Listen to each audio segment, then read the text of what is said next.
Hey, what is going on, everyone? Hope you're having a fantastic Sunday. Welcome to Sunday Night Live. We've got Ryan and Jonathan. What is going on, fellas?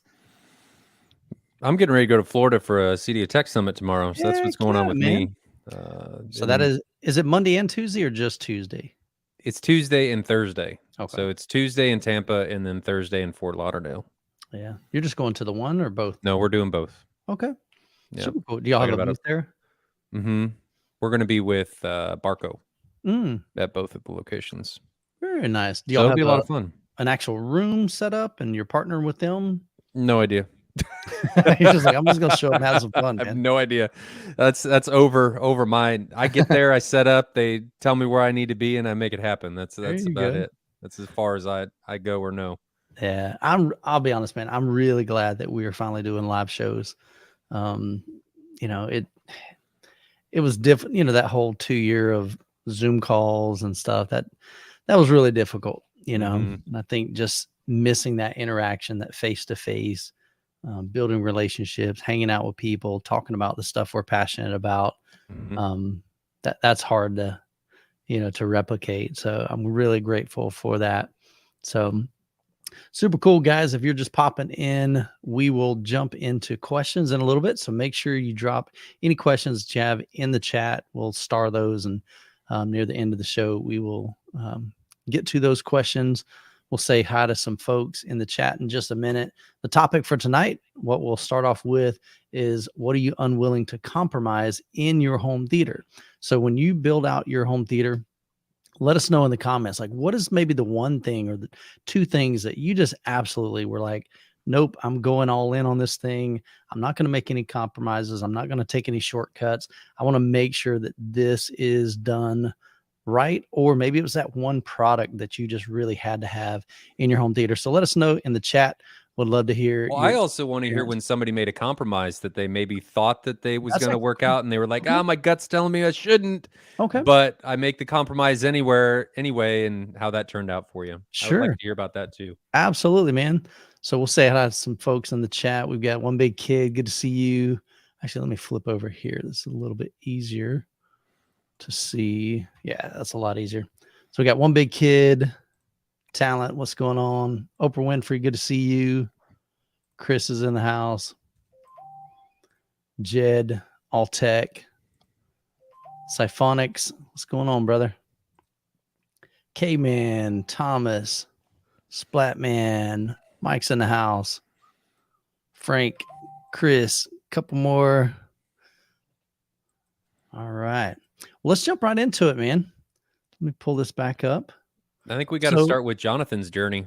So when it comes to home theater, my journey has been like 15 years. We've lived in this home, and that's really when I say my journey began, because I really didn't have a space to kind of build one. And I mean, of course, I've had a home theater kind of in my living room, but it really was just super simple, basic. I mean, because we're backing up all the way to days of Dolby Pro Logic and a 5.1 system, but still, I guess that was a system as well. So let's say probably 20 to 25 years then, if I include that. But when you're wanting to build like your setup, what are some things that you just, man, it's like, I'm not willing to compromise that. So Jonathan, maybe take us through, I think this is a current, thought here of like, It's been a process. you're just unwilling. You're relentless on this. And Your so wife has even gotten involved in this yeah, process. I think that's a cool thing. So let us know, and we'll start some of your guys' thoughts as well. So I would say one thing that I'm probably not willing to sacrifice on would be your bass, like your bass response and your integration of your subwoofers in your home theater system, because it elevates the whole thing. So I think we've talked about it here on one of these shows before, where you can have like great speakers, and if you put mediocre subs with them, your whole experience drops quite a bit. But conversely to that, the subwoofers can really elevate your main speakers. So you can have, I'll go the opposite direction. You can have kind of a mediocre or average main speaker and have fantastic subs. And me subjectively, in my opinion, it can elevate that experience higher than what your main speakers are doing. That's just in a lot of different rooms I've been through. I'll even kind of phrase it this way. My wife one time was kind of like she was frustrated with the bass in the house, and she said, with those darn subs, it's like, it's like the main event. But if you don't have the subs, it's just music. Well, I want the main event, So, she was saying that in frustration, but it's true. Like with subwoofers, with a competent subwoofer system, it really elevates the whole Yeah. presentation. Yep.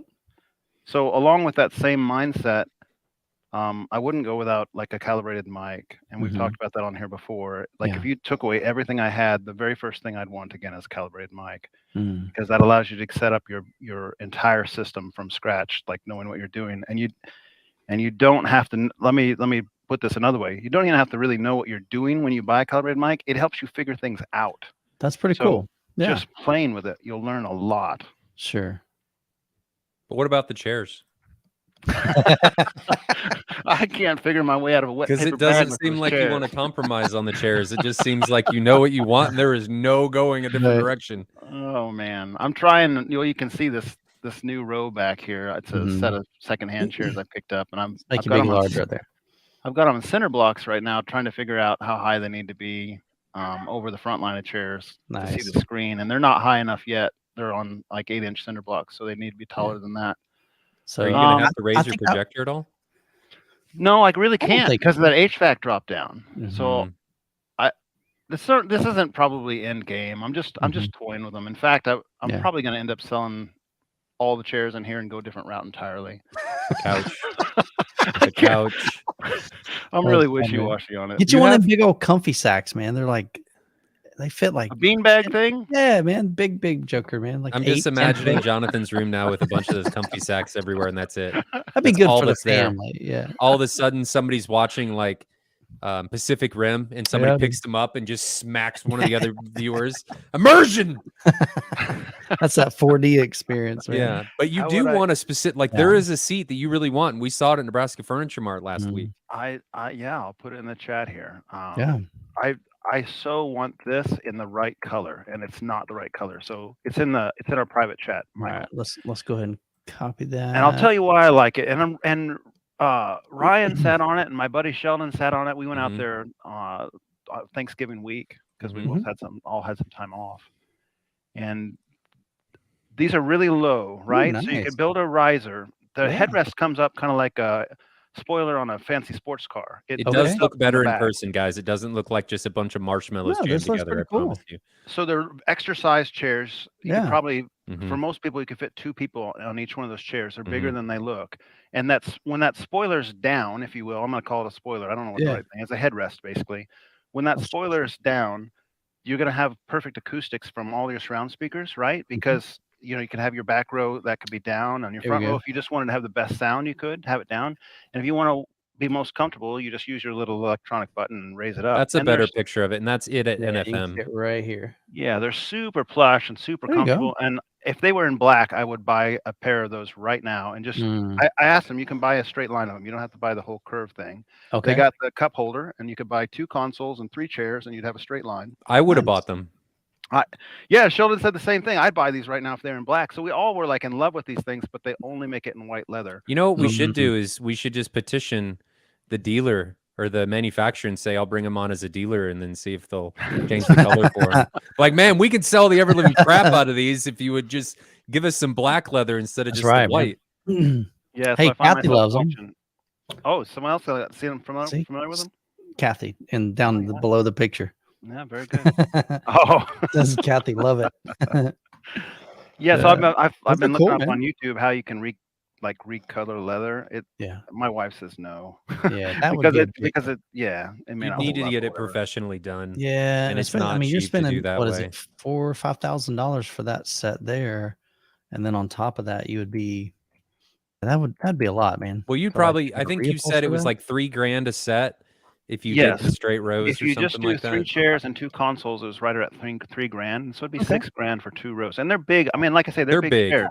Yeah, big. 3 of them would fit 6 family members. But the other cool thing is, I'm a big dude. Jonathan's a big guy, and we fit, which is amazing. Nice. And my head is actually supported. My feet, like Sheldon was surprised because he's over 6 foot tall too. His feet weren't hanging off the end, so that was a big deal. They're just a great option, just the wrong color. Yeah. So maybe we can all get together and hammer their website and be like, guys, make this in black, please. Please make it in black. The other gotcha is when we've been in this furniture shop, and I've been out there a few times now, especially probably for Ryan and I size, like bigger people. I weigh close to 300 pounds. I'm 6'3". Right. You can find a lot of uncomfortable chairs for someone our size, unfortunately, because they're made for lighter guys. I mean, maybe Michael, this isn't as much of a problem for you, but I can feel support bars. The cushioning feels like it's too weak. Yeah, you just sit down and the whole thing just goes. Right. That'd be a rough movie. Some people may enjoy that, Michael. No, I don't think so, man. Yeah, I don't think I've ever really noticed that because I've had 3 different sets. Actually, I've had more than that, but 3 different brands, I guess. We had some from Ashley Furniture. That was my front row, my original front row. Then the rear ones I bought, it was on Craigslist. So I don't know where they got those. And then now I've got Valencia. So, but I've never really noticed like any of the parts or mechanisms in those. So I guess it depends on how they're made too. So Ryan, what about you, man? What are you unwilling? What am I unwilling to compromise on? Is there one thing in your think it would just echo what this? Jonathan kind of said. Subs are a huge deal to me, and that's something that I really wouldn't compromise on. Yeah. I think another thing, if I was putting them in my own room because I'm weird, would be the type of speaker. I think it has. I guess I'm particular about the type of speaker because I want a specific type of imaging and soundstage. Sure. That's something that I'm unwilling to move on. Right. Other than that, calibration, Mike. I got to go with Jonathan on that because if you can't change anything, you're just stuck. And the room can make a huge impact and you're just going to be stuck with mediocre when you could have something that's much, much better. Yeah. So that's me. What about you? So there's probably 2 things that just kind of stand out. So when I was building my home theater, the very first thing that it was like a no compromise is if I can't fit 6 seats, and I wanted theater seats. That was part of the no compromise. Like Jessica wanted like a couch. She wanted a place we could come and talk. And I'm like, look, that's not what this room's for. That room is in the living room. So your wife wants to be the person that I strongly dislike during a movie. Yes. I'm like, we're going in the theater room because we are watching a movie together as a family. So I wanted theater seats, like actual theater seats, because that's just cool. That's a cool vibe. You walk in and you're like, dude, these things recline. They got cup holders. Cup holders was a big thing. Originally, it was like, now everybody's got cup holders, but I'm like, dude, these things have cup holders and they're really soft. I'm just imagining Michael wig out about cup holders on the I'm serious. They were cool because they were chrome and I'm like, and they were super soft, man. And then I found my second set a little bit later. And originally I paid like $750 for the front row. This guy had it in a second home. And that was when the real estate was tanking. And so he was selling that home, rarely used that house and that theater in the dedicated space. So these things were looking brand new. So I bought those for like $750, and then the rear row were just some off-brand. Again, I don't even know what brand they were, but I paid, I think, $600 for those, and I just loved them. And it was a different feeling than, in your typical living room with just a couch. And so I wanted that kind of feeling, but also wanted to make sure that I had 6. Now, granted, most of the time when I'm watching a movie, guess how many of my family members are in there? None. It's not 6. That is for sure, man. A lot of times it is me or me and my wife or me and somebody else, but a lot of times it's definitely, and my kids are getting older too. So they're literally all heading different directions. They're either at their boyfriend's house, and my son's married now. And so there's not a lot of time where we're all together, especially for movie time. Yep. So that would be one thing. The seating, I really wanted 6 seats minimum, and in my room, I just couldn't go any more than 6. And I wanted to make sure that they were theater seats.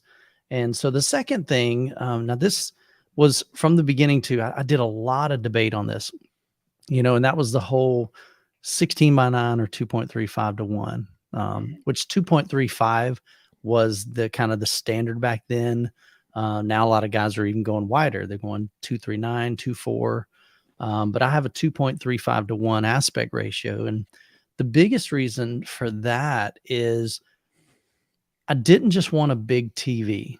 You know, when I first built my theater room, I had a 103-inch TV or 103-inch diagonal 2.35 to 1 screen. And it was pretty big to me. But I always felt like I was looking at it. Then later on, when I upgraded my speakers and bought some Klipsch La Scalas, they were too big for my cabinet. And so I had a friend of mine, he said, man, I'll just build you a new cabinet. So he built the whole new cabinet to accommodate that. And he's like, man, while we're doing this, you've got to go with an AT screen because that speaker is really, really massive. It's not like a horizontal center like you previously had. So we're going to have to do an AT acoustically transparent screen. And so here's your opportunity to go big on this screen, man. He's like, what if we just went wall to wall? You've got a 13-foot room. What if we went like 12 foot wide? And I'm like, heck yeah, man. And so to me, having a screen that is like representative of what you get when you go to a movie theater, I just didn't want a big 16:9 screen. And that was for me. Now, of course, that's not to say that every one of you guys needs a Cinescope screen, that you need a 2. I don't use a Cinescope screen. Yeah. And that's the thing. That's not the answer. But for me and my desire, it was like once I finally made my decision, I'm like, I want to have this. And here's the reason. And I even made a dedicated video on that on my channel, like why I made that decision. And it was totally the right decision for me. I watched zero sports. I watch very little TV because we don't have cable or anything. Just about everything I do in the theater room is in scope format. So it doesn't make sense for me to have a 16:9 screen. And again, I want people to walk in and go, holy cow, like this is legit, man. And that's a cool feeling to me. Mm-hmm. So those are pretty much the two things that, I mean, of course there's other things, but I think like just right offhand, man, those are two, like, I'm not negotiating on that. So I would love to, like Ryan said, you guys had mentioned some, so I'm going to pull these up. You got a super chat here real quick. All right, let's hit that one. And then we'll come back to, let me go to the starred ones. There we go. Cool. Spillers Village. Appreciate you, brother. You've always been super supportive. Thanks for the $5 super chat. I think the big question is where to prioritize a budget for a build audio display or treatments environment. I'm about 70-30 towards the audio. So again, I think on that, you definitely, number one, have to figure out, I'm probably more on the audio side than the video side. Like I just got the Mad VR Extreme in, and I'm going to be doing a series of sponsored videos on that, just kind of walking through the details and learning it. And part of my journey on my channel is always trying to take you guys along my journey. And so as I learn more things about the video side, because that's definitely not an area that I feel like I'm an expert in, but I want to learn more about it. So that's one of those things that you're probably going to lean more towards audio or video. And I agree with you. I'm kind of more on the audio side. What about you guys? Audio. Yeah, I'm audio as well, but I don't think that's necessarily a sure, fast answer. It's subjective. I know people spend a lot more money on their projector and they're happy doing that. Oh, for sure. Yeah, I don't think me saying audio, that was just what I'm into. That's not specific that's what you should do. So yeah, so as far as like where you should budget that, I think a big portion of your budget is going to lean towards what you find most valuable, whether it's audio or video. I've seen, like you said, I've seen guys spend an absurd amount on the video side, and then their audio is like, man, that's pretty bad. Or vice versa. They got this massive, huge sound, killer sound, and they got a 55-inch TV, and you're like, that doesn't match, man. Hey, I had that for a while. I think I had a 17-inch TV in my theater room when I started out.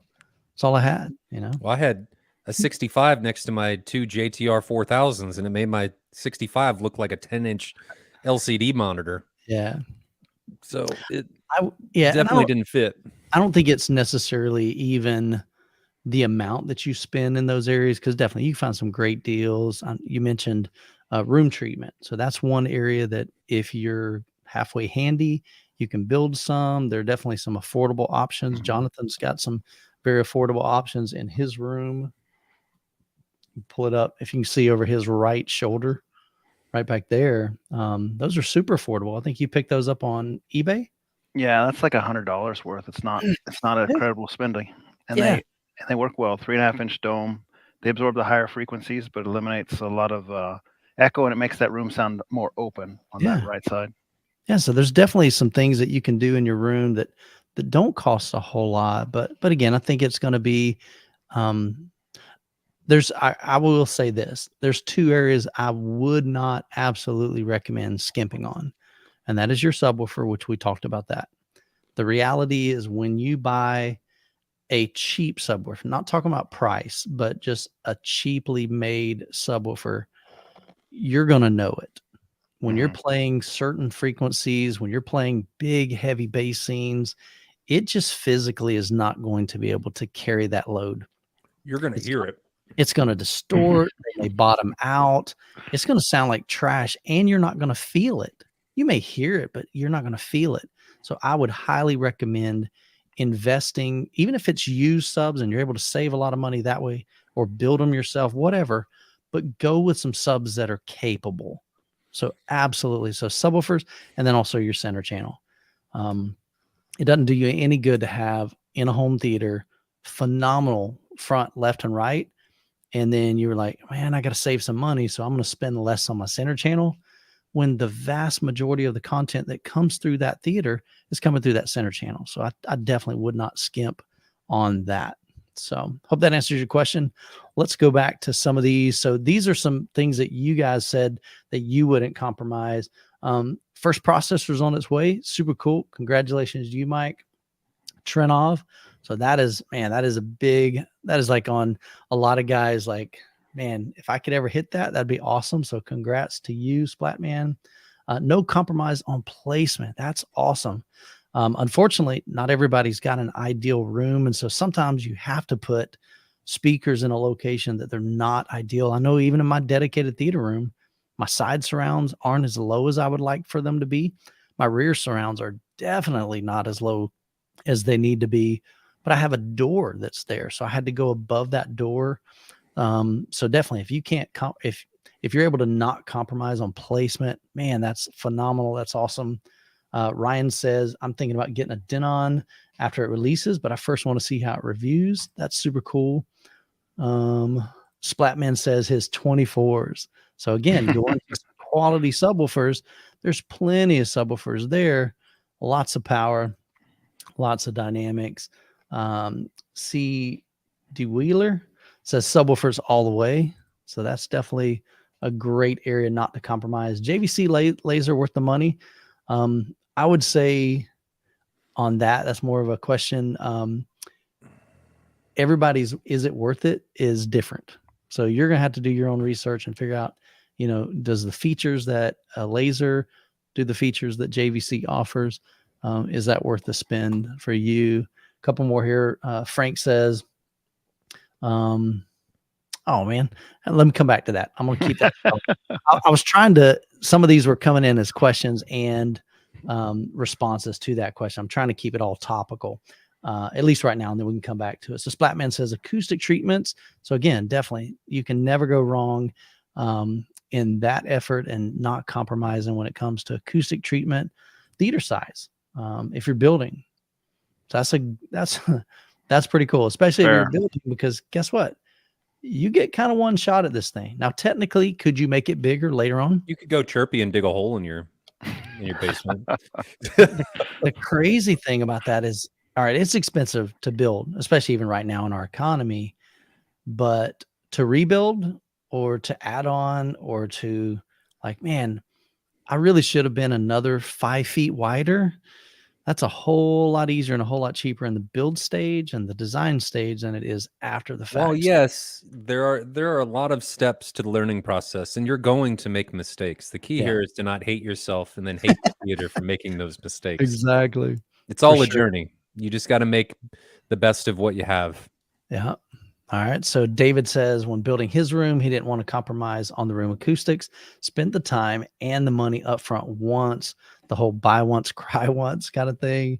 And that's going to last him forever. And so that's great. So really, no matter, depending on what the acoustic treatments are, if they're like in panels, then you can, of course, repurpose that. If you build another theater room in another home, or move to another place, you can move those. Some of them that are kind of built into the wall and are custom, then that's going to be a little bit harder. But definitely, those are things that you can utilize as well. Chris says that he won't compromise with the room that he has to have a dedicated room and not put it in the living room. And so that's super cool. If you have the ability, if you have the funds, if you have the extra space to be able to build a dedicated theater room, that is super, super cool. Definitely not everybody is able to do that. Actually, I polled my audience probably been about 6 months ago, and 2/3 of you said you have a theater room in your living room. And that's awesome. I've always been an advocate, build a space wherever you've got bedroom, garage. It could be a bonus room upstairs. It can be a living room. Doesn't matter. Just build a cool home theater in your space. Use what you have. But definitely, Chris, if you can go with a dedicated room, you've got a lot more that you can do in that room. You don't have to worry about most of the time. Like in my living room, I'd love to add some acoustic treatment in there. Jessica's like, nope, ain't happening. So it is what it is. But in my theater room, I can treat it. I can add some acoustic treatment on the walls and the ceiling. I can just see me wanting to put some clouds in the ceiling. I just ain't going for that. Couple more here. Let me make sure. So some of these are questions, so I'll come back to these. Did I cover them all? I think so. Cool, man. I have a question for you guys. Yeah, go ahead. So there's a little mix of acoustic transparent screen and not in our three hosts here. Correct. I think that could be added I'm to the my only list one as that's something not.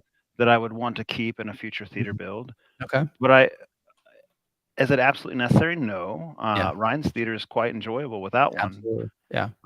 But I really do enjoy the aspect of it. I don't know that I'd return to it, if I was building theater number 2 or whatever.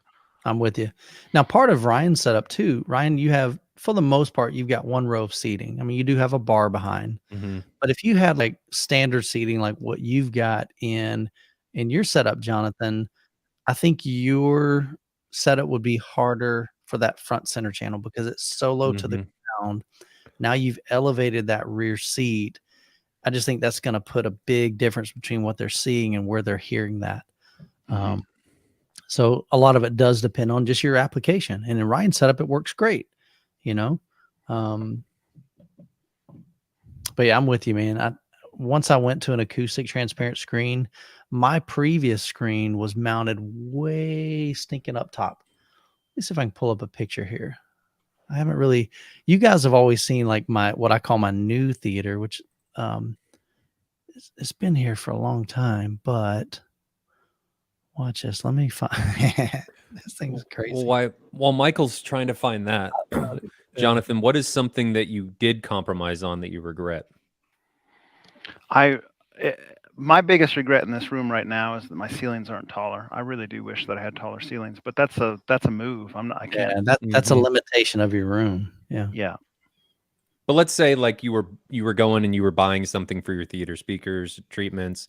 Did you ever have your heart set on something and then talk yourself out of it in an attempt to either have something deliver sooner, have something be cheaper, so on and so forth, and make a compromise and then be like, well, crap, now I got to get rid of this thing and buy what I was going to buy originally anyway?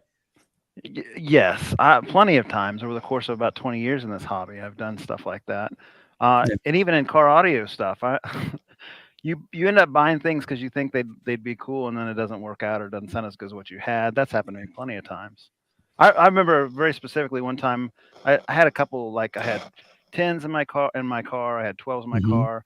I had 15s for a while, like pairs. I saw this 8x8 subwoofer. It was just 8-inch subwoofers, and I thought that would be awesome. I'll try that. It wasn't very expensive. Put it in there, it was just dog. It was just bad. and I paid too much for it with shipping and whatnot, and I couldn't get that money back out of it. So stuff like that where I switch things out a lot, or I have historically. Yeah. Occasionally you just run up to something that's not what you thought it or what you expected. Not occasionally, a lot, probably a lot over the course of my 20 years of in this hobby. Yeah. Is there any one specific thing that jumps out at you? Yeah. So I might be shifting this a little bit from what your original intent was, but I went from AVRs. I had the Denon. I don't even remember the model. Flagship Denon back at my college days that I bought used on eBay. Then I went to an Onkyo 805, and for those of you who've been in the hobby for a long time, that was a fantastic AVR. You still have that, don't you? No, I sold that one. Oh, that's not my the one brother you have. still has it. I went to an Onkyo 1007, and then I went to an Onkyo 818, which was supposed to have the new Odyssey, and it was a definite step down. And so I say that history to kind of give you that. Yeah. I went to a pre-pro, a 5508, and a Sherborne 7350 amp because Andrew Robinson waxed poetic on both those things, and I thought, here, I'm gonna lay down the cash and really, get something really nice. Right. And I had my mic at the time, and I was doing a lot of blind testing and so forth, and I felt sheepish because I couldn't tell the difference in spending all that extra money. So I ended up selling that stuff and going back to AVRs. Yeah. So yeah, I mean that might be the opposite of what you're doing, but like just kind of sorting through stuff and figuring stuff out and prizing something, putting something on a pedestal and thinking this is gonna take it to the next level, and then kind of getting it and kind of being like wah wah. Michael and Jonathan experienced mine. Yeah. The little white box that was attached to my ceiling for a time. That was hilarious, man. It was so bad. I forget what brand it was, That was awful. Yeah, I'm so glad that thing got returned and I bought it during the holiday season. I won't say what it was, but it was pretty heinous. Yeah. I mean, it funky colors and just weird gradations in two different directions. It was just, I still remember Nick coming in and going, yeah, we can get that fixed. We can fix that. Hour. Yeah. We can fix that. And they 2 hours later and they're still trying, and then they eventually just give up. Yeah. It was so bad. Yeah, it's bad when you got two calibrators that go. Oh man. There's nothing we Tony can do. was just, well, maybe if we do this, let's try this. Let's do this. And I'm done. I'm done. So that white box will further shall not be named, but some of you in the chat will know what it is. So let's show you this. So this was my original theater room. Red walls, Panasonic. That's probably the Panasonic AE 3000U. I had the 3000, later on sold it, upgraded to the 4000U. But if you look at that screen, besides the doors that are kind of falling down, they weren't very straight. The carpenter, I did a website. So back in the day, man, I loved bartering, still do, but I bartered for that cabinet. Got to get that youth man deal. Yeah, man. So I built the guy's website for his cabinetry kind of thing. And then he built that in exchange for it. So it was a 103-inch diagonal, non-acoustic transparent screen. So if you see those three, I don't think you can see my cursor, but there's we can. Okay, cool. So right here, it was a pretty wide center channel. So it was the Klipsch RC64, the original one. So it was really wide. Was this the one that you didn't have angled down towards you? No, I did have, that was at my previous home. Oh, okay. Yeah. Originally I had the RC7 and actually a KV3, I think, from Klipsch. And that was just horizontal. Anecdote. Yeah. Aim your centers, aim your speakers. 100%. I didn't know that back then. So this one, definitely, I had it angled pretty steep. I mean, think about it. That thing's up probably my ceilings in there are 10 foot tall. So that's probably 8 foot in the air, at least 7 foot in the air.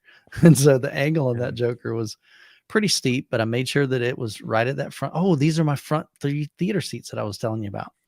So it's funny, when I first got the Valencias, my kids looked at those and they looked at the other ones. They're like, Dad, our theater seats look sad. Because they were like, I don't know, probably back then it was 3 years ago. So they're probably 11, 12 years old. They looked rough. But anyway, so back on topic. So I had my center channel way up here and it just wasn't ideal, And so once I went with that acoustic transparent screen, I had my other speakers behind this and that didn't really never sound real great because I kind of entombed them in there, So it wasn't ideal. But that was the original Youth Man theater room, man. So What that screen seems wider than a 235. Like it was 235. 2.35. Yep. Huh. Yeah, that was made from Elite, so that was just a little $500 screen. You know, at the Are you time I using was a like, wide angle in that picture? oh yeah, this is Yeah, probably that's this why, might even be a Jonathan. this might even be a GoPro. I mean, Hey, it's good probably when looking. I took that photo. I mean, this is an old photo. 3.2 ratio or I'm something on there. envious of your ceiling Yeah. heights, though. Yeah, but it was 2.35 to 1. It was an Elite screen. I think I paid like $450 for it, maybe 500. And then when I upgraded to the Seymour screen, I was able to just buy just the fabric and we built the frame. And I think the cost now again, this was a long time ago. I think about 7 or 8 years ago. I have no idea what they cost now, but I imagine quite a bit more. But I think I paid maybe $600 for just the fabric for 150-inch diagonal. And I even bought more fabric so I could angle it a little bit. They recommended like, I think it was 4 degrees or something like that to prevent more, however you say that. Mm-hmm. So it's like the screen door effect, I think is what you're aiming to not get. So, but yeah, man. So that was that was the original Youth Man deal. What was your regret, though? Do you have a regret of something you did or purchased that you immediately were like, crap? Yeah, I mean, so like in that case, my screen, I'm sorry, not going with an acoustic transparent screen, putting that center channel. Think about this. My speakers are, let's say, probably the tweeter maybe is 3.5 to 4 foot off the ground. And then you're going from 4 foot to 7, 8 foot, and then coming back down every time something pans. It was never realistic. And it was so far away from the screen. I always knew that I was hearing my center channel from above. So that was never natural. So definitely that was one of those things. And probably the other thing is a regret is I wish, and again, mine's like Jonathan, mine is a room limitation because of my front cabinet. So my room's only 19 foot deep. The cabinet's about 4 foot deep. So I effectively only have 15 foot of depth to work with floor space wise. And to be able to put 2 rows in that means that rear row's pretty much on the back wall for the most part. So that's not ideal. But I wish my riser was a little bit higher. I think I went with 2x10s. So if you figure you got 2x10s vertical like this, and then on top of that, you got your 3/4 inch, probably plywood, I think, then 3/4 on the bottom. So you're at about 11 inches, but man, I wish I was even up a couple more. It definitely would not have hurt. Fortunately, my screen is up higher, so it's like 3 foot off the ground. So that definitely helps. And Jonathan's and your setup, your screen's off the ground, so that helps. But probably if I could make that deeper, because now, I mean, sadly, when you recline the rear seats, you actually hit the front row, and that's before they recline. So it's usually like your stinky feet are kind of wrapping around somebody's head, in the front row. Yeah, immersion. That's that For 4D Wally. effect. Yeah. That's 4D effect, baby. People like that. So yeah. So I mean, I don't really have too many regrets. Like there's not many things that I've done that are like, oh my gosh, because most things can be fixed. The Well, yeah, hard but thing, that's kind of, I'm not looking for things that were never fixed, but I'm looking at things that, and I want to hear from chat too about what have you bought or done and be like, crap. Yeah. I do this all the time with computers. I'll walk into Micro Center. I've done tons of research, and then I'm like, this guy knows what he's talking about. He's going to tell me. And then I do it and it doesn't work. Yeah. And I knew it wasn't going to work, but I wanted something cheaper. They're like, oh yeah, this will work. No. So the only person I can go in there and talk to is Computer Jesus. And that's just, he's the only one I can talk to. And I think one thing that you mentioned is like, all right, do your homework, figure out what you want, and then kind of aim for that. Make your trust goal. Your gut. Don't move away from that. Yeah, make your goals. And not to say that you got to have the most expensive or the biggest, baddest, but let's say, you're looking at projectors and you've got your eye on the 6050 from Epson. Okay, that's a little bit more expensive than like the 5040 that I used to have. And so you're looking at it, you're like, man, I want the 6050. And then you're like, but man, that's like another $1,500, or I don't know what the difference in cost, but you're like, man, well, I'll just go ahead and save the money, and you end up getting the 50/40. I can almost guarantee it because I've done this in my setup. I've done it in other things that I've bought for the house or whatever. You end up getting it, and then there's always in the back of my mind, what if, you know, did I mess up? And so typically you end up selling that, losing money on the deal because you're not going to get as much as that you paid for it. And then you've lost time and money only to get what you originally wanted anyway. Well, mine, I actually have a really big one. So aside from the mine are all very big. So it's not like Jonathan actually helped me recover from one, but it was when I was first really starting to get heavy duty into this. Okay. When I bought my Renaissance, my big boy Martin Logans, I bought them from a dealer and I didn't really know any better. I didn't have the knowledge base that I have now. And I asked him, hey, I'm also looking for subwoofers. And he said, well, I've got these particular subwoofers that'll go really well with your Renaissance. And you guys are probably already knowing the direction that this is going to go. So I got, and I'm not going to say a company, I got these subwoofers and I thought they were amazing. They looked fantastic. The finish from this company is amazing. And they've got these awesome different ways to connect subwoofers, you know, that are in line with your speakers. And I thought it was great. And then I get into the hobby and I find AVS and then I go over to Jonathan's and it's not so great anymore. Oh, goodness. So it wasn't. And maybe that's, you know, I always say this since I work for Mad VR and stuff, it's once you see, you can't unsee. And once you hear, you can't unhear something. Once you experience something, there's no going back. And Jonathan ruined me. Just ruined me.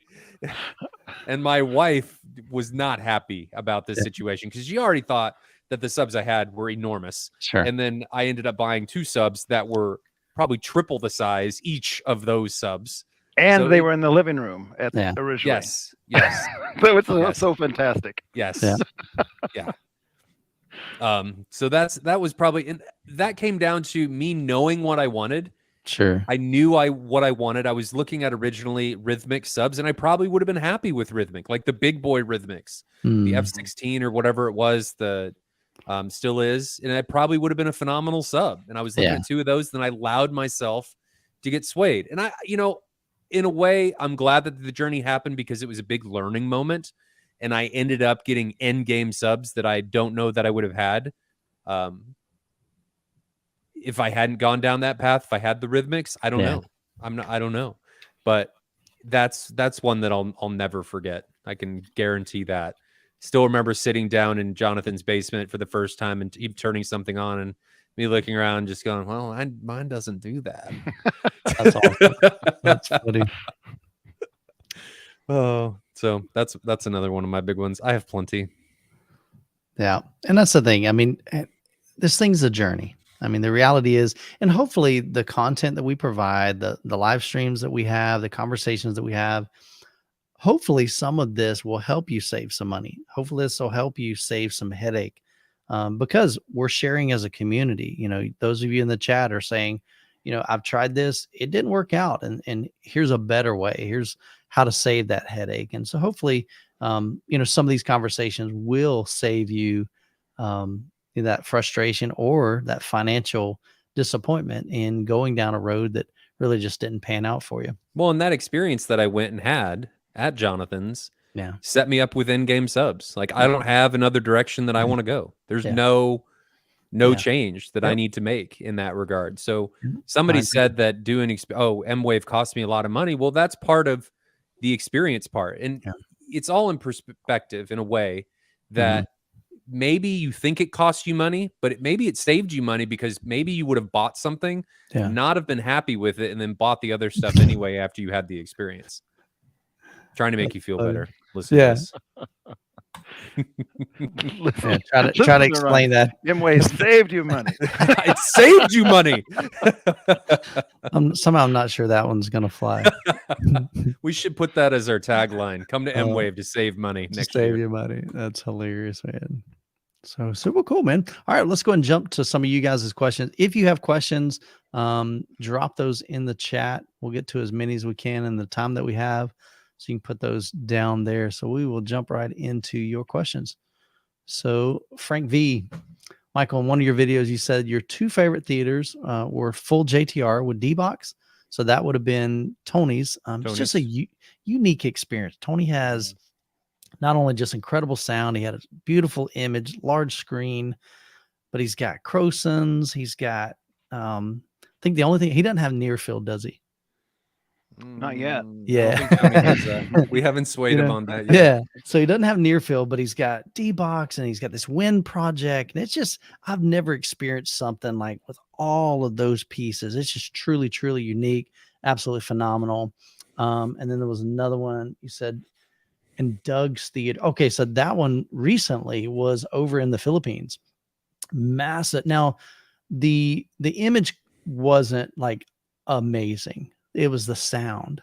Sound was absolutely phenomenal. He's got the JTR, I forget the model, but basically the 215s, RT 215 RTs. Yeah, big bad boys, massive center channel. But he's got 12 bed layer speakers, 4 subwoofers. So he has the 2 Captivator ULF. I think he's got the sofa table ones. Then he has dual 2400s in the rear. And then he has he has 8 speakers overhead. So he's got a big bad boy setup, man. And it was, man, we cranked up Top Gun. We cranked up Hacksaw Ridge. Oh, dude, I was just grinning from ear to ear. It was crazy, man. Just a really, really great sound. Just a great experience. Very well designed acoustically. I know Wayne, the guy that hired me to, not really hired me, but sponsored me and Jessica to fly over and make some content for them. Still have that video actually to edit. So that'll be coming on the channel probably in the next couple days. So, but yeah, so that was just absolutely fantastic. So I haven't actually made that video yet, Frank. I gave you a little tease in my last video. So if you want to go watch that, you'll see at the very end of that video, after our conversation with Wayne in his theater room, I kind of give you a little sneak peek of what Doug's system looks like. So definitely pretty cool. So Chris J, he says, I messed up. Spent time and effort on hardware to keep up with the Joneses. What I should have started with was the room decor and seating, get the wife acceptance factor, and then everything becomes easy after that. Take care of the wife, make sure she's pleased with the look, and then she'll let you buy whatever you want. That might work. My philosophy, I just buy Jessica whatever she wants. And that way, when it comes to something that I want, hopefully she'll say yes. That's kind of the other thing that I've had great effect with is you just don't tell them until they find out as it's coming in the house. No, I actually don't do that. My wife's pretty supportive about everything except the Seymour screen when Chris and Evan walked in with it. She's like, really? Yeah, that was her exact reaction. Now, I think the easiest way to do that is try and just get the theater as yours, right? That you can do whatever, and then that allows some. That was our agreement when we bought this house. It was actually Jessica's idea. She said, "Why don't we build a house that has a dedicated theater room?" And I'm like, "Are you kidding me?" Like at that time, I thought only rich people could have a dedicated theater room, and I'm far from rich, and especially 15 years ago. You know, this was our first home. Now, granted, we've been married 25 years. We've always rented homes. Sometimes, you know, as a pastor, the church would provide a parsonage for us, like a home. And so sometimes that was part of like my salary package. So we never actually bought a home until this one. And so we were way past starter home. Our kids were, you know, teenagers. And so we knew that we needed to kind of build this thing. It needed to be big enough that, you know, we're not going to need to upgrade and buy another one 5-10 years down the road. So when she said, "Hey, you can have a theater room," that was the agreement. She's like, "Here's the deal. You can do whatever you want in that room, but no speakers in the living room, none in the bedroom, none ever," you know. That lasted for many years. And then one day I had bought a pair of speakers just to listen to, and sound like we got a package. So I bought some speakers and I was listening to them and I ended up selling them. I bet 3 weeks later, she's like, you know, I was thinking you could you could put some speakers in the living room if you want. I'm like, dude, I love those speakers. I ended up having to buy the same pair again. But like the next model up, there were a pair of Bowers and Wilkins. I really liked them. DM602 S3s, I think. And so that was cool. But she basically said, hey, look, she wanted a couch. She wanted living room furniture. So that was the agreement. But originally, like you said, I can do whatever I want in that room because she knows she can close the door and she doesn't have to see it. If I want to keep it a mess, keep it a mess. I want big subwoofers, keep big subwoofers. So, but we're finally like, she let me sneak some speakers there. My kids got speakers in their room, and I've got tons of speakers on the outdoor patio, and I got speakers in here. Yeah, there's speakers kind of all over my house. Absolutely. All right, so let's look at next one here. Dionysi says, what's the best projector in the $10,000 to $12,000 range? Currently have the NX7, which is a great projector. It's what I've got, and not sure if it's worth selling, upgrading to a different model, such as a laser. And you, like many of us, are eyeballing all these new lasers that come out from Sony and from Epson and from JVC, and we're going, man, is it worth the jump?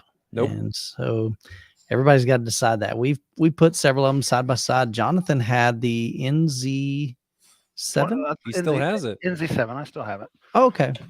So you've put that side by side with an Epson. What was that model? LS 12,000. Okay, so the brand new. So we got a laser and a laser. Well, yeah. I mean, there's differences between them for sure.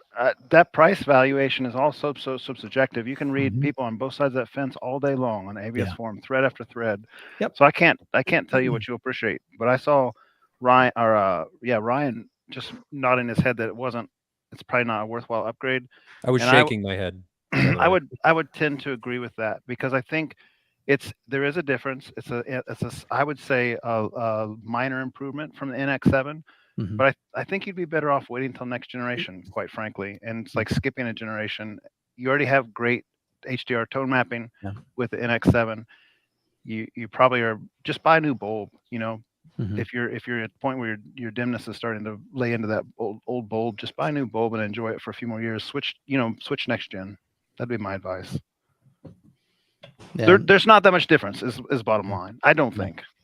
I would have to, and see, in my case, I think even when I was talking with JVC, the NX7 and the NZ7, let me take it back. The NZ7, they said they don't necessarily believe that's the not predecessor. That's the successor to the NX7. So really, to get a performance increase, you'd have to jump up to like the NZ8, and that's a big price difference. So I don't know. I don't think it's worth it. Everybody has to determine, like, is it worth it? It's a big jump. There's no doubt. So I would love to have the NZ8, but I'm enjoying my NX7 right now. I'm with Jonathan. It's probably gonna be a while. So yeah, I don't let us see, none of us are saying there's not a little bit of an improvement. We're just saying that the improvement's pretty minor, objectively pretty minor. So the two things, the contrast on the NX7 actually may be better. The two things that I would love to have, an even brighter projector, which the NZ8 would do, and I would love to not have that bulb dim over time. But like you said, you're paying a lot for those two features when you could buy a bulb quite often and never come near the difference between an NX7 and NZ8. So, but yeah, good thoughts there.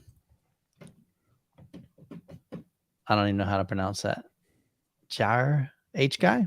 I'll say that. Hopefully I didn't butcher that. So if your wife wants the subs to go, is it the subs or her? Oh, mercy, man. That is a loaded question, man. So I'm one of those. Find yourself a partner that is okay with it. Yeah. My Jessica knew going into this thing, man. I mean, when we dated in high school, so I had just graduated. So I was in my first year of college. She was in her senior year of high school, and I had speakers then. We both went off to college. I had speakers in the dorm room. I was the only one in the dorm room that had them. I'd be cranking them. I'd put them out on the balcony when it was like the weekend and we're playing volleyball or basketball, and I'd be cranking them out there, just across the field. So she kind of knew what she was marrying into. Like, this is my lifestyle, man. This is just who I am. And if that's not what you're about, then but yeah, I mean, I'd hate to see. Hopefully you can figure out like what does she want, man? And I mean that, like I support. All right, let's be real. Certain things that the wife buys, we don't understand why they would spend that much money. I'm looking at a pair of Lululemon pants that are $110, and my wife and girls love these things. But you know what? I don't have to get it because they don't get me wanting a bigger, better subwoofer. I already have a subwoofer. Why would I want another one? Why would I want, a bigger one when she's already hearing bass in the bed, so it's one of those things where I don't have to get it. I just have to get it like financially and buy it for her. Or let her, I mean, she's got her own job. She can buy her own, but you know what I mean? So sometimes it's just a give and take, let them have their hobbies and what makes them happy. And so hopefully that'll work out on your favor as well. So, but yeah, hopefully you don't have to ditch the wife just to get some subs. I think you'll be missing out, man. Snuggling with subs at night, that's not as fun as it sounds. Chadman says, if you can't go with a front projector, would you recommend a large TV or an ultra short throw? Light controlled room. If an ultra short throw, which model is overall best? So I'll answer the last question just because I've reviewed quite a few of the ultra short throws. I really, really, really like the Hisense L9G.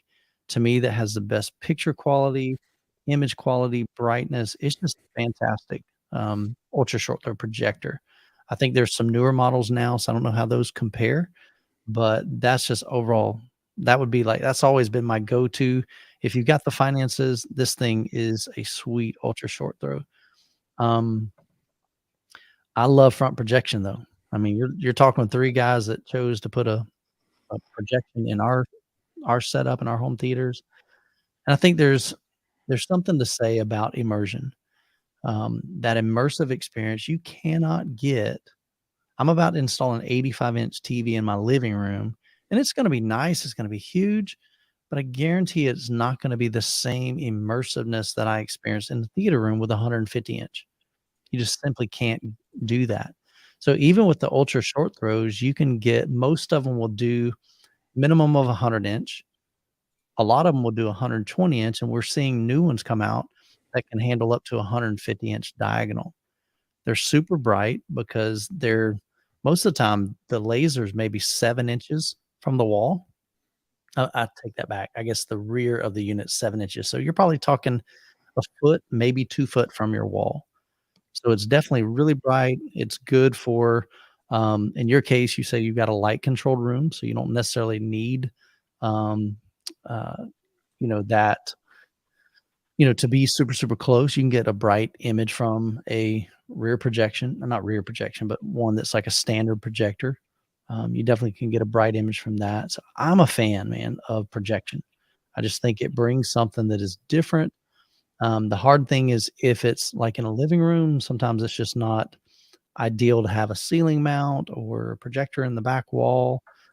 So it may not work in your setup. But if you can go with a standard front projector, I just think for me, I think those are phenomenal. But a lot of times you'll spend a lot more than you would in like a large TV. So what do you guys thought? What do y'all think, Jonathan? I don't have a whole lot of experience with ultra short throws, to be quite frank. So I can't comment on that like you can. So comment on large TV or projector. What would you go with? Yeah, I mean that's there's kind of tricky since OLED entered the picture. Before OLED entered the picture, I'd absolutely say the exact same thing because like I was thinking about buying a big 85-inch this last generation, maybe even 2 generations ago. So what I did is I zoomed my screen down to 85 inches from 144. Okay. And it only took me about 2 minutes to say, no way. Exactly. Yeah. But then on the same token, one of our local guys here did a monthly movie night. He had a big OLED, like it might have even been a 77. Ryan, do you remember which one that was? It was Insokit was the guy's name on the forums. And he had maybe a 77 is what I'm guessing. Any Can rate, you, the one can you with get an OLED that big yeah, you can go all the way up to 97 now. for an OLED though? Yeah. Okay. For some reason I was Yeah. thinking you couldn't get they're super very big. Okay. expensive when you get that high. Yeah. But anyway, the thing is, like, we watched John Wick 3, and you know that ending scene where there's the neon lights and the glass basically building, and they're knocking down all the glass and all that kind of stuff. That OLED, perfect blacks, Yeah. super vibrant colors. It wasn't as big, but it was a tighter area, and that picture was like just jaw dropping. And you know, you can't get that picture on a projector. No projector. Yeah. Maybe a Christie. I haven't even seen that, but maybe a Christie. But that's Yeah. Christie was $350,000 or amazing. whatever. So Yeah, I for sure. can you do you think you can get that picture on a Christie since you've seen it? There's a lot of compromises that have to go into that. I mean, your room has to be virtually pitch black in order to do that, and an OLED can do it in a lit room. But like, I mean, maybe this is a question that's too technical without looking it up, but what's the nit on it, right? Because a TV is going to have like OLED might have like 700 nit on that kind of stuff. Christie was still stupid bright. Yeah. I mean, okay. It was an amazing. It should be. It's $450,000. Yeah, I mean, it was $500,000 projector, so I don't know that was really a fair comparison. But yeah, that's hard to. It well, at any depends. rate, all I'm saying is that TV kind of knocked my socks off. So Yeah, it's a different analogy than just me shrinking it down and having it down to 85 inches in here, because the picture quality is so much better on OLED technology. Sure. Now, one thing too is that I've heard a lot of guys mention this, and I don't have much experience with the TV because we've lived here 15 years and have never had a TV in our living room for the most part. So, and my kids have them, but they're just a little cheap. I've never had a nice TV. I've never had an OLED. Never had a QLED or any of those LEDs, you know. So I don't have a lot of experience with those differences, but some guys I've seen in my comments and emails and things, and they've shared with me that there's a difference in, like, the TV emits the light versus a projector reflects the light. And so supposedly they're saying, like, it's more natural to our eyes seeing a reflected light than something that is emitting light towards us, kind of thing. So maybe it's just a different experience, and it depends on what you like. I think you can get a phenomenal, image quality. I mean, gorgeous image quality from a TV. But where I struggle with, again, I built a dedicated theater room. I wanted a different experience than what I can do in my living. I didn't want just a dark room with a TV. I wanted a movie room. I wanted a theater room. I wanted to walk in the door and go, well, we're in a whole, like, this is legit, this is different than what I've got at my house or what I've seen in other people's, living rooms. So that was kind of my purpose. So that was that was just that no compromise. And I did the same thing Jonathan did, but in my original, I've got it right here. This is hilarious. I think it's funny. So in my original room, let me blow it up as big as I can get it. I didn't have the TV, but at that time, 15 years ago, do y'all remember roughly what size was, like, man, that's a nice big TV? Any guess? Probably in the 50-inch, right? It was 55 inch. So I went on Walmart.com, looked up the dimensions of a 55-inch TV, and then I walked back to of course I didn't have the cabinet. So my room is 19 feet deep. So I walked to the back of the room, I taped this off, and here's what I looked at. And I went, that's not going to be too exciting for a theater room. You got this little bitty square on this big wall, 10-foot tall ceilings, 13 feet wide. Yeah. So that was my original setup. So yeah, I'm a projection guy, man. I really, really, I love projection, but it's not for everybody, And I think you can still get an amazing home theater experience with a TV. There's nothing wrong with that. But again, it's one of those things that you've got to decide and kind of think through, like, what's your desire? What really matters to you? If it's inky black levels, even with a JVC, you're not going to get that. You're going to get really, really deep blacks, but they can't compare with OLED, So, but really just depends on what matters to you the most. Gotham, I did not forget about you, brother. I'm just trying to go through an order. Appreciate the super chat, $5 super chat. He says there are chairs where the headrest folds back completely so that the rear speakers are unobstructed. And honestly, that's a great concept, because a lot of people have even mentioned about my theater seats that, like, man, your chairs are basically, I mean, they come up to the top of your head, or pretty close to the top of your head. So it's kind of interfering with the sound, right? Well, if I were to, well, I have two things going for me. Number one, I mentioned earlier in the show that my side surrounds and rear surrounds are actually mounted a lot higher, so they do not interfere. I've got clean line of sight from my ears to all four of my rear speakers, side surrounds and rear surrounds. But the other thing is, I mean, like, I don't think I've ever watched any content sitting straight up, like never. I'm always in a reclined position. So again, that puts my ears closer, in direction, in proximity to those. But so the question is are those chairs comfortable? So I haven't sat in those. Jonathan, you sat, well, you just saw them online, or did you? No, we both sat in them. Okay, so you've actually physically. So how comfortable are those types of chairs when you don't have head support? Fine. Yeah, then that couch was actually super comfortable. They're so padded, and they have the right angle where your head is kind of just, in the proper joint where it doesn't feel like it's nice. A lot of times those couches, they go like this, right? They have that curve back. So you end up sitting like if this is the couch, right? You end up sitting like this. Gotcha. Right, where your head's like leaning back too much. Yeah. So but you didn't feel that way, and I think it was because it was so plush. Your body just sank into it, and I didn't have an issue with it. And the headrests were enormous.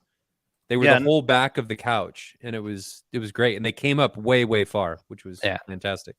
The pivot on that, though, is that we sat in some other ones that were of the same sort of design by different manufacturers, and they weren't near as comfortable. No. So not all chairs are created equal. For sure. And that's the hard thing, is a lot of times you don't get the opportunity to really sit in them. And so that's why even when I make a video about the Valencia seats, because that's the only company that's ever sent me any chairs, I try to describe like what I'm feeling. I can tell you the Oslos are a much firmer seat cushion and back than the Tuscany, but everybody's different. What's firm to you might not be as firm to me. Weight is different. If you weigh more, then you might need more cushion or more padding or maybe you need a firmer seat, and that's what you prefer. So if you can sit in one, that's always great, but not everybody's got the ability, and not every manufacturer's in a big box store that you can go and sit and check those out. So, but it sounds like there's definitely some speaker or some theater seats that are super comfortable that do have that folding back headrest. So appreciate the super chat. And while we're talking about super chats, we'll go ahead and jump down to Chuck. Chuck, appreciate the $2 super chat. So Chuck, we met over at Cedia, man. So big shout out. Thank you so much, man. Appreciate that. Cedia was a lot of fun. Ryan was there. I was there. I covered a bunch of booths, man. There was 10 different booths. And so I apologize if our interaction was super short, because typically I was filming a booth and I would be on the way to the next booth. And sometimes I would run into people that, that recognize me, and I'd say hi for a few seconds, and then boom, we were going next booth, set up, film. So we would do probably 4 booths a day, kind of start to finish. And sometimes we'd even have to go off campus to film. So, but definitely appreciate that, man. Last couple, well, we got a few more questions. We'll go through. I'm not taking any more, though. All right, we'll go through these pretty quick. So the center channel is the first place that I'd skimp. Really? It's there merely to create a focus center for wide listening position. A phantom center works great, if not better. So Matt, I appreciate the feedback. I'd be on the opposite side of that. I've never been able to, I've heard phantom centers. I've had them in my own, but I absolutely would not. That's just my preference. I would not skimp on a center channel. But that's what's cool, man. We can agree to disagree. Still love you as a brother, man. Grateful for you. But so Matt is on the other side. He says, look, he would skimp on a center channel. I just don't know why you would want to skimp on a center channel. I don't know. What are you guys' thoughts on that? Would you skimp on, would you go, say for instance, like Ryan in your setup, you got these massive Martin Logans. Would you try to pair that with your top center, that So little one? I've tried this. My Martin Logans create an otherworldly center image. Like it's one reason why I really like line arrays, planar magnetics, and line sources. The image that it creates is just otherworldly, but it does not match the locality of what is brought in by a center channel. Now, I don't like listening to 2-channel music in like DTS Stereo or and using all my of your center. I speakers, still like doing that using the left and right. But for a movie, I've tried it and I'm not a huge fan. Maybe I'll try it again. Because I'm always down to try things as I continually learn things. Yeah.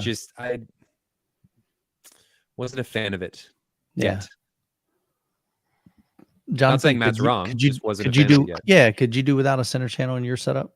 I've tried it. I've disabled my center channel just as a test. No, because I like having sound for all the seats, and that phantom center channel works really well for a main listening position. But as soon as you go off center and you're listening to movie dialogue and so forth, it's coming from the left channel or it's coming from the right channel, and it's not my preference. Like you said, Ryan.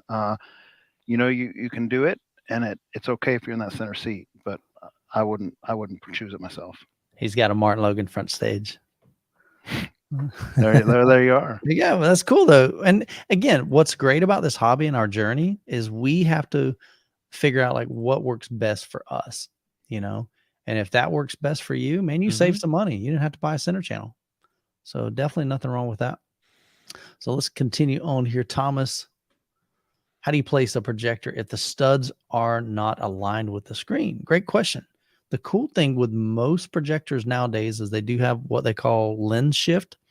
And so it literally, there's like 40 degrees, I think, on some of these that you can, let's say you had to position let's say in the screen right here, like this is the whole frame here is your room. And let's say your projector needs to be here. So that's not dead center of your room. So maybe it's off center.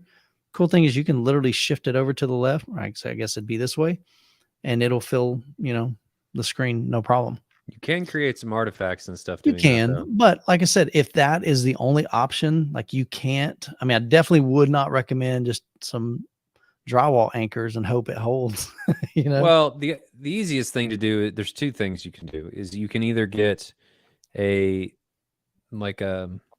rail, like Chief makes long rails. They have 2-foot long rails that you could use so that you could bridge between two joists if you wanted to. Or you can take a piece of, I don't know, like a 1x12 or a 2x12 or something, and push it across, and then create your own new mounting point as long as it itself is anchored into the joist. So that's not a problem, and you can route it and paint it and do all that stuff.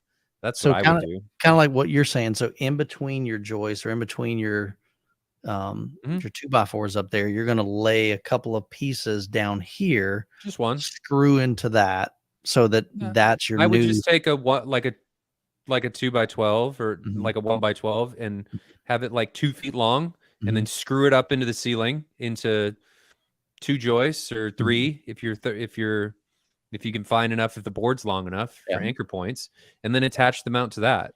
Mine in my ceiling is actually mounted to a rail that it bridges between 2 joists because I don't have a one that's centered. So it's actually floating off to the side, and that's how it mounts. Very few people are going to have one that's centered. Yeah.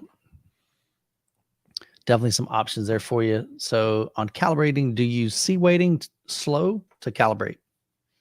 So it depends on, I guess, what you're calibrating for. Are we talking subwoofers? We talking, and you guys are way more knowledgeable in this area. So what do you like if you're doing if you're doing your speakers, calibrating for them, is it a different weight? A lot of times the static SPL meters that you hold in your hands, they'll use C weighting. or you'll want to switch it to C weighting. C weighting actually removes some of the bass, so you don't typically want to use that if you're doing subwoofer. Frequency response SPL things, like if you're trying to see what 30 hertz is compared to 70 hertz or whatever, you'd either want to turn off weighting or maybe use A weighting. But yeah, I mean, just Google SPL meter, and there's multiple different weights. Some of your handheld ones will have a dial, and you can choose what they mean. Right. And it's just really a web search away. So you're saying don't see. I was always taught use C weighting and slow when you're measuring subwoofers. Not necessarily, because if you look at there's a roll off on C, and it excludes lowest frequencies. So it sort of depends what you're doing. If you're just trying to SPL match with your speakers, it's probably okay. Yeah, that's all. But if you're trying to do any kind of PEQ work or graphic equalizer work and say, hey, I want to boost 30 hertz compared to 90 hertz, that wouldn't be the right setting for that kind of work. Yeah, I'm mostly just looking at, okay, I'm level matching, so I want to make sure that they're pretty close, and then I'm always bumping them up a little bit more. So something that I learned, and I don't have an Odyssey to check, but maybe Jonathan and Michael, you guys would want to check. Somebody was mentioning that Odyssey and the test tones in Denon and Marantz are not the same. Yeah. So if you level match using the test tones with an SPL meter, it will not be the same volume when you use Odyssey. Most people recommend like using the external disc, like a calibration disc, or you can use the test tones in, I guess, like REW.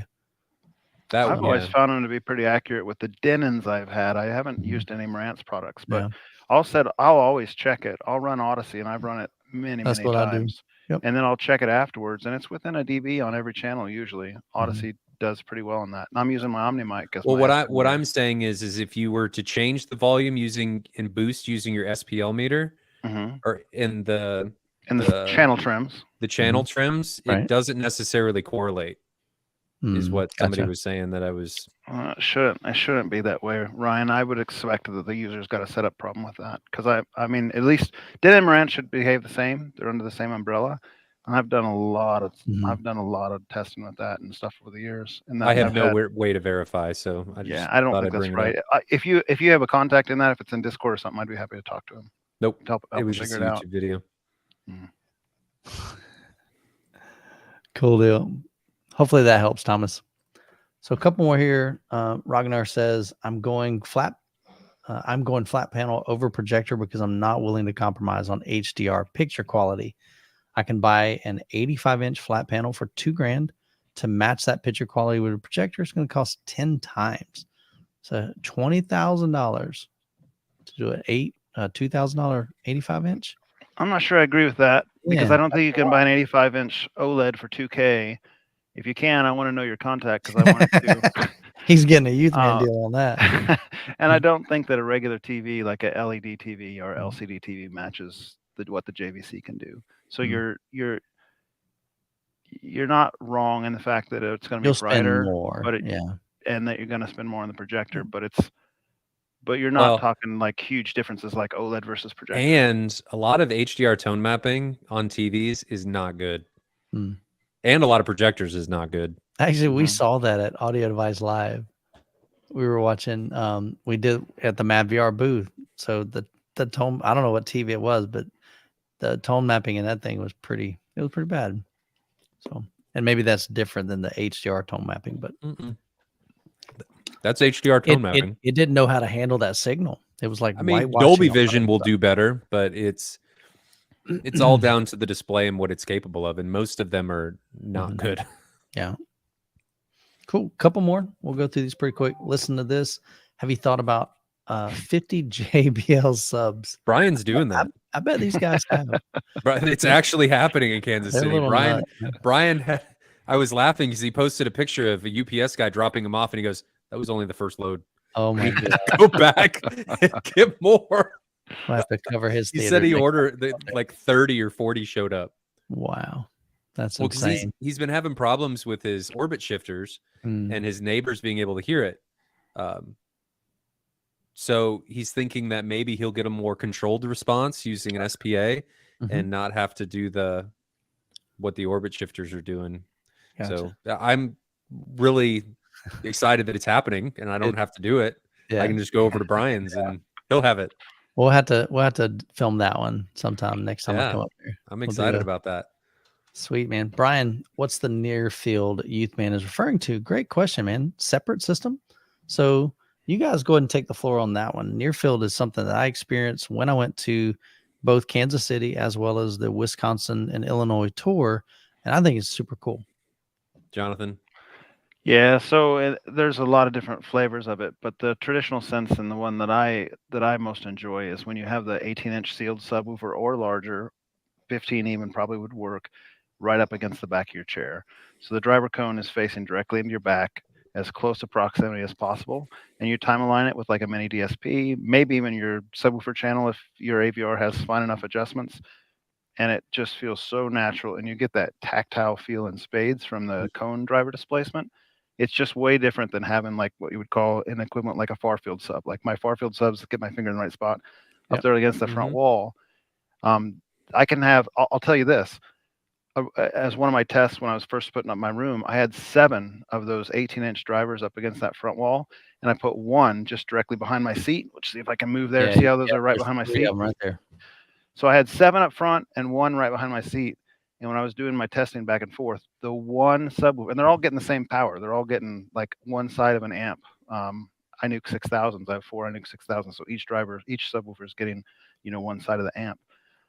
One driver directly behind the seat, near field sealed, provided more tactile feel than all 7 of them on up front. So that kind of gives you some idea of what it does. It just it provides a very intense, like natural feel of acoustic energy. It's pretty fun. Well, and you don't have to feel like you're ripping your room apart in order to get that. Yeah. Right. The volume can be much lower to get that feel. Yeah. And once you do it, there's no going back. Yeah. It's I love it. If I had room, 100% I'd be adding them in my room. 100%. Jonathan and I have been ruining a lot of people with them having to they're go phenomenal. near fields as of lately. Yeah. I've felt 18s, 21s, and I think one gentleman had a 24. Doug had the 24s. Yeah. And even a guy here in Florida had one. He had the Stereo Integrity 24 right behind his seat, man. It's cow, man. It's the 24. It's so exciting, intense. bro. It's exciting. And again, it's all about calibration. So you don't have to, Jonathan has in his setup to where he can kind of go, low, medium, high, and, rearrange your organs kind of thing. But you don't have to have it on that 4 setting. Like we kind of preferred, I like the second one, I think. And you might even prefer the first one. I just prefer the lowest one's the most natural to me. Yeah. I like the second one because I like a little bit more bass. But then you get to the 3 and 4 and it starts taking me out of the experience. It's fun. It's cool to just kind of demo, but not like watching a movie. So those settings are kind of arbitrary, right? Because they're just settings that I chose to my preference, and then I add 2 dB each time. So it's from my preference to 8 dB on setting 4. So he's saying he likes 2 dB more than me, and it's just it's subjective. Yep. So Shiraz asks, how is near field different from Boss? And really, the biggest one is that most people that do Boss do open baffle, and they don't have an enclosure when they're doing Boss. So Jonathan and I both have Boss, and it's a different experience. It's more, I don't even know how that I would describe it in comparison between the two. They all feel a little different, and Boss feels very natural too. So there's different flavors of Boss too. There's a tactile thread on ABS form that's like 8,000 posts long or something, and it just keeps going. And there's so many variations. The kind that Ryan, you didn't do a platform, you did a direct attached, right? Yeah, I did direct attach. Okay, so the direct attached ones are open air. They don't make any sound. Just think of the subwoofer driver. The cone is moving. It's mounted at the bottom of my seats, for instance. I think Ryan did the same sort of thing. The driver cone and its weighted mass is moving on the chair, and you've got some rubber feet, and so it's moving in tune as if it was playing, but it's not making any sound. A near field sub is in a box, and so it makes sound just like a regular subwoofer. So you're getting that actual sound in the room versus just motion. They do feel different. Both feel very natural. Both are very good, and both are probably pleasing enough to have alone. But if you like it and you play with it, you can add them all. Crazy, then you throw tactile on top of that, and you take it to an even more insane level. Yeah. My vote, man, again, again, in your room, do you have the space for a near field subwoofer? Because it does take up space behind your main listening position. Boss, as Right. long as you have room under your chair, it Mhm. doesn't take up anything. Yeah. I Right. mean, in your setup, there's no extra space that it requires. My preference, though, Near field. I'm a near field guy, man. I like it. I think if I could do one and could only do one, it would be near field. Boss is so dependent on the presentation of it, though. So, like where you mount it, the structure, the rigidity of your chair, how much Even the bounce on the type. feet. Yeah, I mean, Yeah. there's so many variables to Boss that I think you can get a totally different experience with the same driver on two different chairs. Yeah, that's probably true. I think your setup is the only one that has it like that. Everybody else, the Boss, Is the on a Hover platform. Boss, and the Hover Easy that I experienced was Yeah. on a I platform, and don't the think whole anybody, thing is. Jonathan and I are the only I ones that don't have care direct for that. attach. Yeah, I'll be honest. That never. It always took me out of the experience for me. I Like mean, I always knew in my brain, okay, that's what's happening below me, instead of okay, the gunshot on the screen is what I'm feeling. You know, to I me, it's was very never. immersive if you're watching Fury. Yeah, You no, get the dude. tank ride. That was insane, man. I was like, it was crazy, man. It can be violent too. So, yeah, it doesn't help when somebody goes, "Hey, I normally never listen to it this loud or this high of a setting, but," so you're going for a ride on that. It's pointed out in the comments too, and it's a good point. If you don't want to mess with trying to integrate near field and far field subs, Mm-hmm. the near field takes that out of the equation because it's not making any sound. So it's not going to do any phase issues. It's not going to cause you trouble.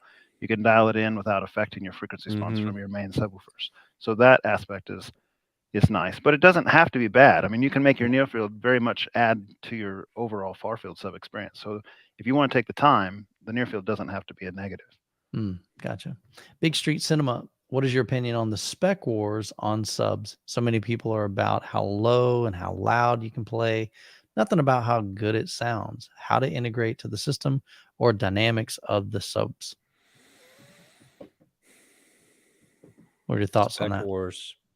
I don't know that there's a spec war. I think it's just a ever increasing want for perfection, right? You're getting bigger and bigger subs that are less and less distorted, that have more and more output, which is what we really want in any of our rooms, because with that output comes with it less distortion, and you get a flatter frequency response, at least in my eyes. So it's not necessarily about trying to hit 150 dB in your room. I'd rip my room apart if I did that. But the other thing to consider too is that 150 dB, you don't necessarily, 150 is ridiculous. Yeah. But let's say it's 110, 112. If I'm going for reference and that's what I want to feel at my seat, I have to be 120, 125 at the woofer in order for that to make it to my seat. That makes sense. Making that up.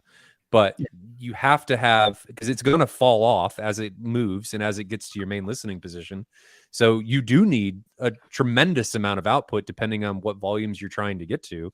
And there's not really very many subs that can do anywhere near that until you start getting into the upper echelons. So I think it's more about subs finally getting to the point where they're able to keep up with the volumes that they need to, I guess. Anybody have anything else?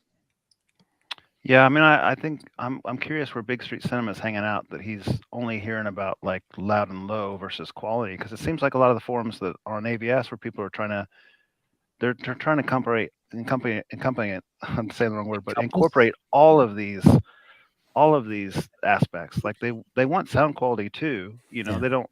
We're not trying to do burp tests in home theater. Most of us aren't. There's a few, but most of us aren't. We're looking for quality. So give us some specifics. Big Street Cinema, maybe we can speak to it. As far as how low and low is important for home theater. That's probably why you're reading that if you are, because people can hear down to 15 or 20 hertz in a lot of occasions. I mean, I've done tone tests with a lot of people on my guests, and great many people can hear down to 15, 16, 18 hertz. Why would you not want to be able to reproduce at least as far as you can hear? And below that, you can feel. So even if you can't hear it, you can feel it. So there's still value to creating that to a degree. IMAX, they're going to hit like 30 hertz You're not going to get much less than that at a commercial cinema. But home theater, it's a whole octave less. If you go to 15 hertz, that's like an octave is 8 notes on the piano. You know, from middle C to middle C is an octave. Mm-hmm. So you're missing, if you're at 30 hertz tuned, to get down to 15 hertz, you're missing 8 notes. That's audible notes plus the minor keys in there. So, and the reality is there. These mixers are adding that content into the movies because they want you to experience that. Yep. And so, you know, prime example, I always go back to Ready Player One. If I'm in a home theater tour, just about inevitably somebody's going to play, you know, that in during that demo time. And so I always listen, you know, can they handle, you know, is there that really, really deep notes when Kong lands on the freeway and when the dinosaur stomps? And some of the, I don't want to say lower end, but I guess in a way they are, they'll handle it fine. I mean, it's not like they're distorting or bottoming out, but it just like there's something missing because their subwoofers are rolling off at 20 hertz, you know? So there's a lot of content in that scene that they're not experiencing. And then when I come to mine, I'm like, now I like that, you know, 'cause when he stomps, man, it's deep and it's thick. It feels more well-rounded. It feels fuller in my eyes. Yeah. So I think there's value. But yeah, I don't think it's all about just trying to get low and loud. And some people, they just want, you know, fidelity for whatever that is. And there's certain brands that they kind of pride themselves like we provide fidelity, but the reality is they're not really that great for home theater. I've experienced some of them and just wasn't that impressed. And again, I won't name names, but I like something that can dig deep, handle, you know, whatever you feed at it. I love the fact that no matter what movie I'm watching in my theater room, I'm not stressed out about it. I'm not worried about blowing them up. I'm not worried about them bottoming out. I've had subwoofers that bottomed out, and it's like you got to be real careful on the volume because you crank it too loud and get a little too happy, and Day of Tomorrow will ruin you. that Joker is going to sound, and even without that, I mean, it's just going to sound horrendous, you know? So definitely, man, I'm all about get the best subs that you can get, whatever that be.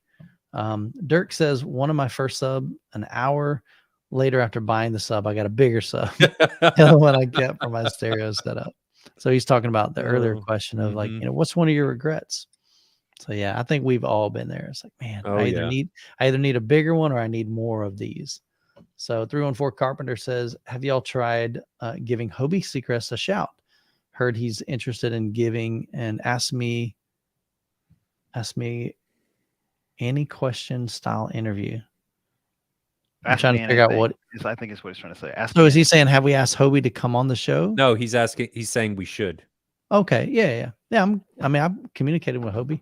I mean, I'd be glad to have him on. Hobie's a great dude. Hobie, come on here. Monoprice is doing so. Short story on that. When I first heard Monoprice was doing subwoofers, I had zero desire to review one. And the reality is, I'm thinking, okay, at that time they were just known for speaker cables and interconnects and just very, very budget friendly. So I'm thinking in my brain, they're just going to be budget friendly subwoofers, and you know they're going to be good price, but they're not going to sound good. And then I began to read some reviews, like legitimate people reviewing these. And I'm like, they're saying like, okay, they've got something going on here. And so I began to review some of their subwoofers and some of their amplifiers. And I'm like, Hobie's done a great job because he's headed up that department. The monolith, I think, is kind of like his umbrella. That's like where he's over. I don't even think he really gets into the other stuff, but that monolith series, subwoofers, amplifiers, they've got several things in that kind of like a sub brand of Monoprice, I guess, the home theater kind of brand. But yeah, man, I'd love to have Hobie on here. He's a great dude, and they've got some cool stuff. I think they've already released, but then they've also got more stuff that they're coming out with. So, but yeah, I can reach out to him. Be glad to have him on here. He's Michael, I can put a little more context on that because 314 Carpenter spoke in your Discord chat with M-Wave, and he said, he said that Hobie said, and is it Hobby or Hobie? Hobie? Hobie. Okay, he said, I would love to do an Ask Me Anything interview. I'd be totally open to it. Monolith came about because of high-end audio was a hobby of mine. And this is speaking as Hobie, he wrote this. Yeah. I came up with the name Monolith developed all the manufacturing and engineering relationships. I write all the content, design the logo, and more importantly, I determine all the product performance parameters, assortment, look, and pricing. I'm an enthusiast like everyone else on here, and every product I put out under Monolith has to be able to answer this question. Would I buy this for this price? Yeah. And so he's saying, hey, I'd love to be on your show. So that'd be fun. Yeah, let's do that. I'll reach out to him tonight. As soon as I get off here, I'll text him. See if we can get him on here next week. Yeah, appreciate it. Thanks for Fortune Carpenter. I'd love to have some guests on here. Last couple questions. John says, can you connect an amp such as a Behringer amp and have it turn on when the AVR turns on, even though it doesn't have a 12-volt trigger? Can you make a trigger for it? I'm assuming there's some devices that are kind of like a 12-volt trigger that can kind of fit in between an AVR and I just use Wi-Fi plugs. Wi-Fi plugs? Mm-hmm. Is that safe though?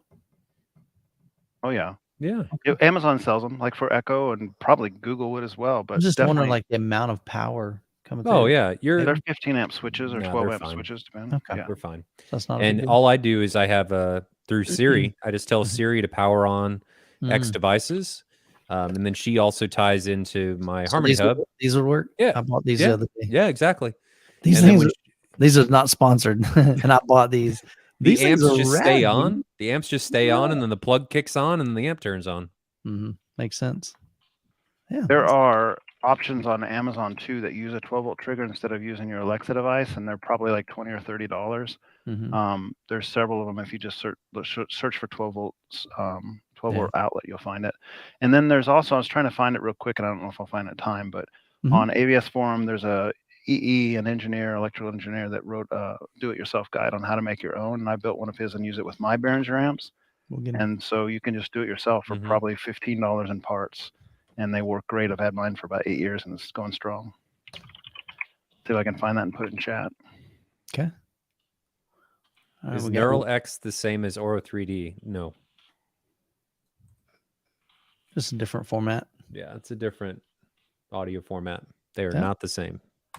All right, last question here, Mike Anderson. I just connected my Marantz AVR to an Emotiva Basics A3. So that's a 3-channel amplifier. They're very budget-friendly amplifiers for its front 3 channels. Now my towers, which have powered subs, won't power on. They still play sound, but the subwoofers don't power up. Are your speakers set to small? Well, 2 things. Are the speakers set to small, and are the speakers biampable, where you have 4 binding posts on the back? And if you do have 4 binding posts on the back, do they have the metal bridges that the jumpers that connect the 2 reds and 2 blacks? Because if they don't, you're only going to get stuff out of the lows or the highs. His towers have powered subs, won't power on. My guess is it's one of those 2 things. Yeah. I don't know that. I've never had powered speakers. I'm sorry. I've never had speakers like towers that had powered subs. So I know. My Martin Logans do. What's that other brand? Oh my goodness, man. I can't think of it. Definitive Technology. So DefTech. Yeah, there you go. That's what he says. Yep.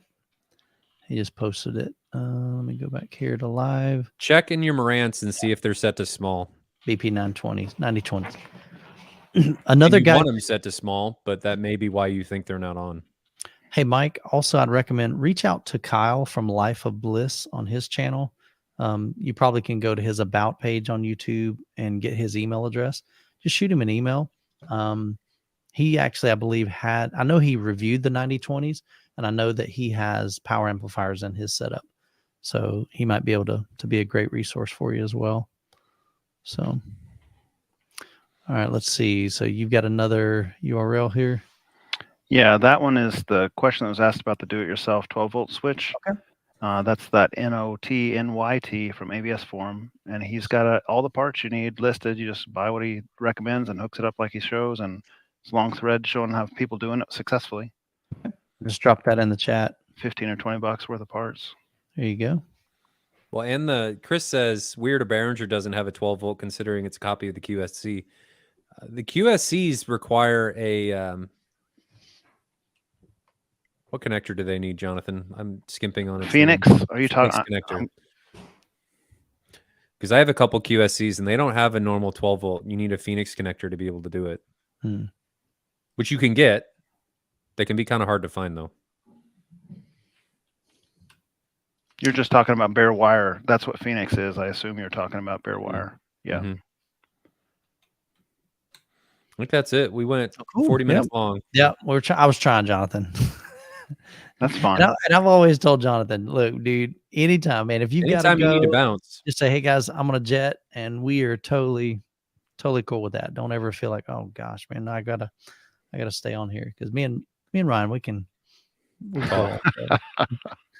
So I know Jessica, she's usually in bed. So anyway, guys, I hope y'all enjoyed this. We always try to get to as many questions as we can. Super chats, definitely, we try to hit those. But hope you have an incredible week. I've got a ton of products in for review, so we'll be doing some really cool stuff here in the next couple of weeks. I get to see you on Tuesday. Yeah, dude.